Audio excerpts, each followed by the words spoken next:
How did this originally come to light? Well, our detective bureau was talking to another suspect in a completely unrelated case, and he had mentioned that he had heard during a proffer session, he had heard that that this particular inmate, Connor McClone, was bribing some corrections officers, and he passed on the information to us, and we passed it on to the jail investigator. The jail investigator commenced his investigation, and then he called in another one of our detectives, and they basically did a very aggressive investigation, and by listening to tapes, speaking to inmates, and taking just a look at some of the outgoing correspondence.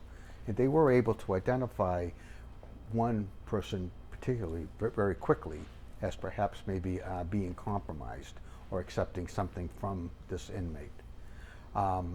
We don't have any information that anything was actually brought in, any contraband was introduced, although we're certain that that's probably why there was some payments made. And again, we're not going to get into the payments of how much payments were made, but we do know that some payments were made. How did this relationship form between the inmate and 3 of your officers?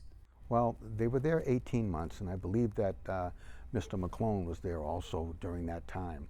So it takes a while, and that's exactly, you bring up a good point, is the inmate had time to talk with them and to basically recruit them and I'm trying to think of the right word, but where he basically recruited them and groomed them. Whether he was just, again, he's an engaging individual, and he talked with that. Unfortunately, but corrections officers are trained against that. So they're trained to watch out for that. They're trained not to share any personal information. So it really comes as a sense of sadness, frankly, that we've had 3 corrections officers corrupted like that. I think a lot of people at home want to understand how this was able to happen under your watch. Yeah, well, we have close to 70 corrections officers.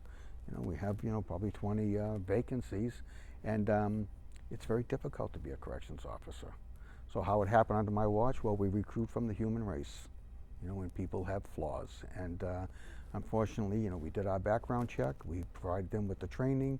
There's rigid ongoing training, and unfortunately, they made some very bad choices. You said 70 staff in total at the jail, but 20 vacancies? Yes. So with losing these 3 corrections officers, does that impact the jail operations at all?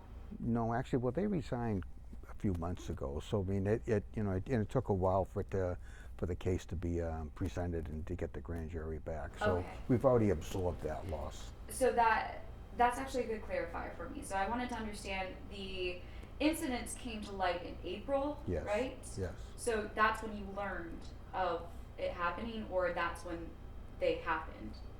That's when we learned that it happened. Okay. And again, this was very early on. Okay. So I mean, we knew that there were some gifts exchanged, yeah. And clearly the gifts were exchanged for some other type of benefit, and we surmised it was introduction of contraband. But we don't believe any of that introduction of contraband occurred because we got it. Okay. We stopped it so quickly. So then the indictments happened in November. Correct. What happened in that interim, that long period in between? Well, they resigned, and nothing happened. Okay, and when did they resign specifically? Just in that time, somewhere in They there? resigned as soon as they were interviewed. As soon as they were interviewed criminally, after they were interviewed criminally, they all said they wanted representation. We then interviewed them administratively, and they tendered their resignation. And why were they allowed to resign and not fired? Because why were they allowed to resign?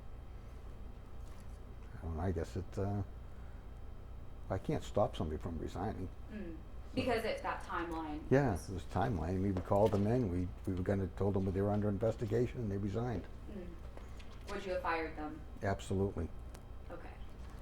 I think, just to sum it up, our I team also found some other cases over the years of corrections officers breaking the law. Like in 2017, police say a correction officer brought drugs into the York County Jail.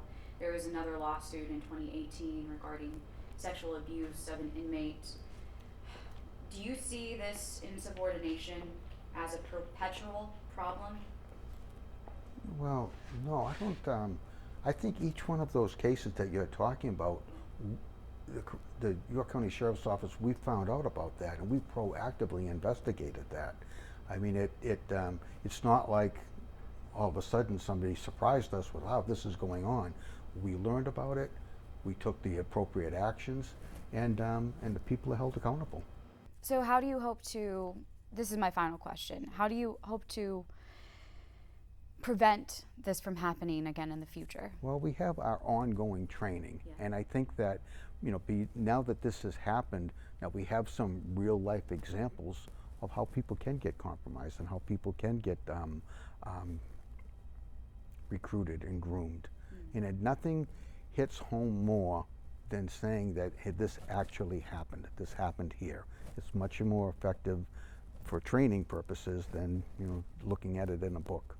Do you think some of that training will kind of have this in light or be revamped to consider this more? I think so, because then we learned a lot. I mean, we learned that, I mean, again, we have a lot of safeguards in place. No officer is in any one unit for, basically we rotate them constantly. If they work a double, they're not in a housing unit for that second shift. So there's safeguards in place, but it is, we are going to do a deep dive into these particular situations to find out exactly what happened. And the investigation is ongoing. Is there anything else, Sheriff King, I didn't ask you would want everyone watching at home to know? I would, thank you. That, this is not reflective of all the corrections officers that we have there.